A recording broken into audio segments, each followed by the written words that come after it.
कैसे हैं आप सब। अब देखिए हमारा जो सेकेंड चैप्टर है वो कंप्लीट हो गया था, है ना। Barriers of communication, third chapter I think. First chapter हो चुका बेसिक्स ऑफ कम्युनिकेशन, उसके बाद सेकेंड हमने किया 7 C's ऑफ कम्युनिकेशन, उसके बाद थर्ड किया हमने बैरियर्स, है ना, बैरियर्स ऑफ कम्युनिकेशन एंड उसका ओवरकम लास्ट लेक्चर में किया था। उसके बाद देखिए हमारा नेक्स्ट चैप्टर आता है बॉडी लैंग्वेज और गेस्चर, और आपकी बुक में आई थिंक ये सबसे लास्ट चैप्टर दिया हुआ है, बट इससे कंसर्न है इसलिए मैं पहले करा रही हूँ। आई थिंक 17 चैप्टर है ये बॉडी लैंग्वेज एंड गेस्चर्स का। अब देखिए ये क्या होता है, जैसे हमने पढ़ा था कि there are 2 types of communication. First one is verbal, शाब्दिक, और second one is non verbal, अशाब्दिक, है ना। तो शाब्दिक तो हमने पढ़ लिया था कि एक ऑरल कम्युनिकेशन होता है और एक रिटन होता है। कि oral means with the use of mouth, pertaining to mouth, कि मुंह से बोलकर जो कहा जाता है उसको हम कहते हैं ऑरल कम्युनिकेशन। और रिटन क्या होता है कि लिख कर अगर कोई मैसेज कन्वे किया जाता है तो वो कहलाता है रिटन कम्युनिकेशन, और ये दोनों वर्बल हैं। और एक होता है नॉन वर्बल कम्युनिकेशन, जिसका मीनिंग भी आ चुका है। नॉन वर्बल कम्युनिकेशन मीन्स कि अगर कोई message without the use of word, whether oral और रिटन, दोनों में से कोई भी यूज़ नहीं किया जाता और फिर भी मैसेज कन्वे कर दिया जाता है तो उसको कहा जाता है नॉन वर्बल कम्युनिकेशन। और वी कैन से बिना बोले बिना लिखे अगर कोई मैसेज कन्वे किया जाता है तो उसको क्या कहा जाता है, नॉन वर्बल।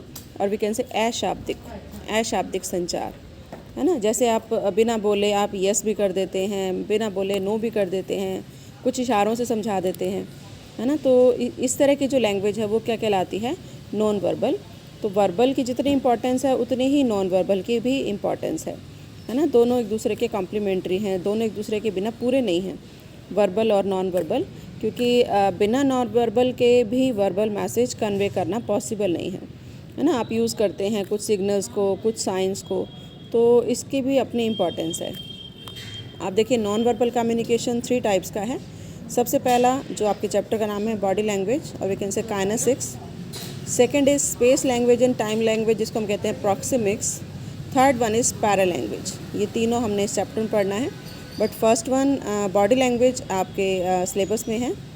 तो देखिए फर्स्ट वन जो आपका है बॉडी लैंग्वेज, जिसको हम कहते हैं काइनेसिक्स। अब नाम से पता चल रहा है बॉडी लैंग्वेज, और we can say language of body, कि बॉडी की जो लैंग्वेज है। तो वी कैन से कि when message is transmitted with the use of the parts of the body, कि बॉडी के किसी भी पार्ट को अगर आप यूज़ करके मैसेज कुछ कन्वे करते हैं बिना बोले और बिना लिखे, तो ऐसी जो लैंग्वेज है वो क्या कहलाती है, body language. And it is a prominent and important medium of non verbal communication, है ना। इससे जो मैसेज है काफ़ी क्विकली जाता है। तो हमारे जो बॉडी के पार्ट्स हैं जैसे like face, eyes, shoulders, head, hands, है ना, इसको हिलाकर इसके मूवमेंट से जो मैसेज कन्वे किया जाता है उसी को हम क्या कहते हैं, body language. And it express internal feeling very clearly, कि बॉडी लैंग्वेज से आपकी जो अंदर की फीलिंग है वो बड़े अच्छे से जो है वो एक्सप्रेस आप कर सकते हैं। अपना एटीट्यूड शो कर सकते हैं, आइडियाज़, थॉट्स, फीलिंग, है ना, वो शो कर सकते हैं आप बॉडी लैंग्वेज से। इसको हम काइनेसिक्स भी बोलते हैं, है ना। तो जैसे अभी बताया इसका कि किसी भी बॉडी के पार्ट से अगर कोई आप मैसेज कन्वे करते हैं, कोई भी अपनी फीलिंग शेयर करते हैं, है ना। जैसे आप कहेंगे कि उससे कैसे फीलिंग शेयर होगी, तो वी कैन से कि बाय वीपिंग। जब आप सैड होते हैं तो आपका फेस बता देता है कि यू आर सैड, है ना, आपका फेस उतरा उतरा सा लगता है।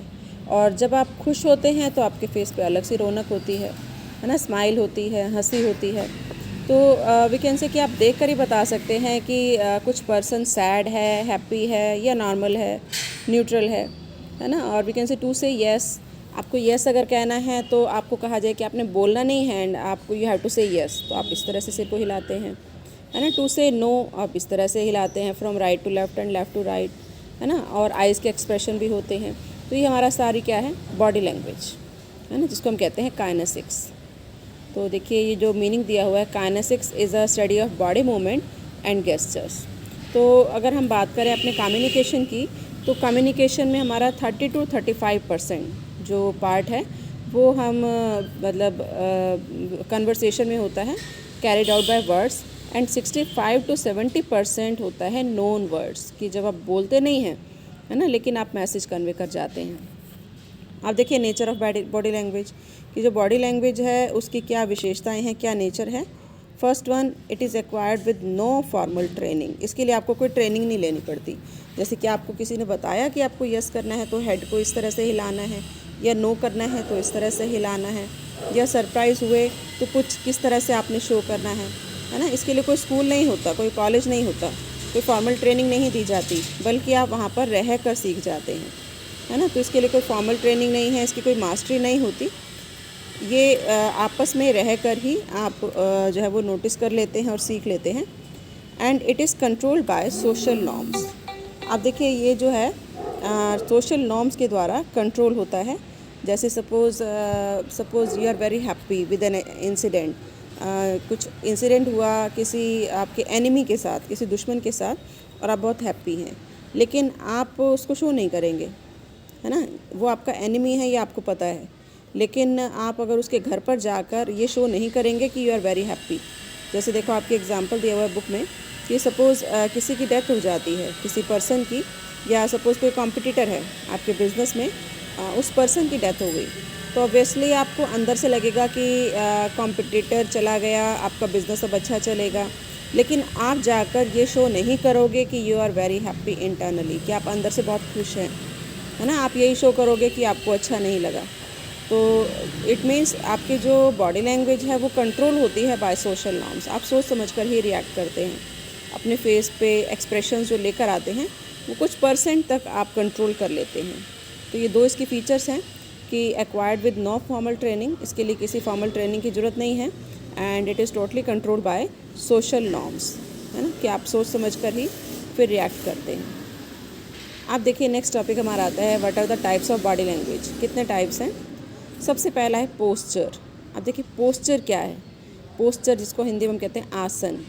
तो we can say the way of sitting, standing और लाइंग। आपके खड़े होने का ढंग, आपके बैठने का ढंग, है ना, वो जो है या लेटने का ढंग, वो कहलाता है पोस्चर, है ना। इससे भी कोई मैसेज कन्वे कर सकते हैं आप, या सिचुएशन के अकॉर्डिंग आप अपना पोस्चर डिसाइड करते हैं। जैसे your way of sitting in the school is quite different from the way of sitting in your home. घर में आपके बैठने का तरीका अलग होगा, और स्कूल में बैठने का तरीका या कॉलेज में बैठने का तरीका अलग होगा, फॉर्मल होगा कॉलेज में या स्कूल में बैठने का जो वे है ना। और इसी तरीके से जैसे इन्होंने एग्जांपल दिया, a man sitting with his leg stretched out on the top of table, है ना, टेबल और डेस्क ड्यूरिंग एन इंटरव्यू। जैसे सपोज़ आप किसी इंटरव्यू पे गए, तो वहाँ पर आपका जो वे ऑफ सिटिंग है वो क्या होगा? फॉर्मल। लेकिन अगर कोई पर्सन इंटरव्यू देने के लिए जाता है और टेबल रखिए, टेबल पे पैर रख के, अपनी लेग्स रख के बैठ जाता है, तो ऑब्वियसली वो क्या माना जाएगा कि इसको बिल्कुल मैनर नहीं है ना, और उसको जॉब मतलब 1% भी चांस नहीं है कि उसको जॉब दी जाए। तो a person shifting from one leg to another, अगर इस तरह से बैठता है तो फिर वो जो है वो ऐसा माना जाएगा कि उसको मैनर नहीं है, या वो बिल्कुल ही जॉब करने के लायक नहीं है ना। तो इसी तरीके से हमारा जो अगर हम बात करें गेट कीपर की, कि कॉलेज का गेट है या स्कूल का गेट है, उस पर जो गेट कीपर है उसके बैठने का जो वे है वो अलग होगा, पोस्चर जो है वो अलग होगा। और अगर हम बात करें प्रिंसिपल की, तो प्रिंसिपल मैम जो बैठी होंगी वो कैसे होंगे? कंफर्टेबल। तो वी कैन से जो पोस्चर है, वे ऑफ सिटिंग, स्टैंडिंग और लाइंग, है ना, वो भी डिपेंड करता है सिचुएशन के ऊपर, और वो भी कोई ना कोई मैसेज कन्वे कर जाती हैं, है ना। इसी तरह से आपकी बात की इंटरेस्टेड लिसनर की, कि एक पर्सन है जो बोल रहा है, एक दूसरा पर्सन जो सुन रहा है, अगर वो इंटरेस्ट से सुन रहा है तो ऑब्वियसली वो स्पीकर की तरफ झुका हुआ होगा, है ना। और एक पर्सन जो बोर हो रहा है वो बिल्कुल स्ट्रेट बैठा होगा। उसका मतलब उसको देखकर आपको पता चल जाएगा कि ये बोर हो रहा है और ये इंटरेस्टेड है सुनने में। तो ये है पोस्चर, कि आपके बैठने के ढंग से या खड़े होने के ढंग से भी कोई ना कोई मैसेज सामने वाले को मिल जाता है। सेकंड टाइप हमारा आता है गेस्चर्स। अब देखिए गेस्चर्स क्या है? Gestures means physical movement of our arms, legs, hands, torsos and head. इनका जो फिज़िकल मूवमेंट है वो कहलाता है गेस्चर, है ना, जिसके थ्रू हम कोई मैसेज कन्वे कर जाते हैं। पोस्चर तो था just way of sitting, standing and lying, है ना। गेस्चर्स में बाकी जो बॉडीली पार्ट्स हैं उनकी जो मूवमेंट है, जस्ट लाइक आर्म्स की मूवमेंट, लेग्स की मूवमेंट, हैंड्स की मूवमेंट, टोर्सोस की मूवमेंट, हेड की मूवमेंट, है ना, इससे कोई ना कोई मैसेज कन्वे हो जाता है। बहुत सारे एग्जांपल हैं जो आप अपनी सोशल लाइफ में भी आप यूज़ करते हैं।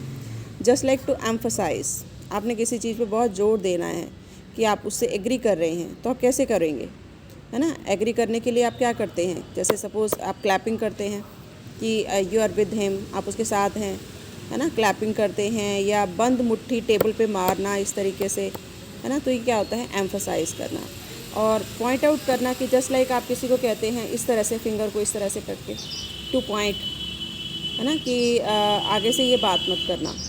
तो आपने क्या किया, पॉइंट आउट किया, एम्फसाइज़ भी किया कि आप इधर चले जाइए, डायरेक्शन दिखा देते हैं कि लेफ़्ट में चले जाइए, राइट में चले जाइए, इस तरीके से। या रिजेक्ट, किसी चीज़ को मना करना है बिना बोले, तो आप इस तरीके से करेंगे, है ना। टू डिस्क्राइब, तो हम with the use of finger, with the use of hands, with the use of our bodily parts हम कई मैसेज कन्वे कर जाते हैं, है ना, टू से येस और नो। तो ये था हमारा कुछ गेस्चर्स के बारे में, यहाँ तक पढ़ना, बाकी फिर हम कर लेंगे।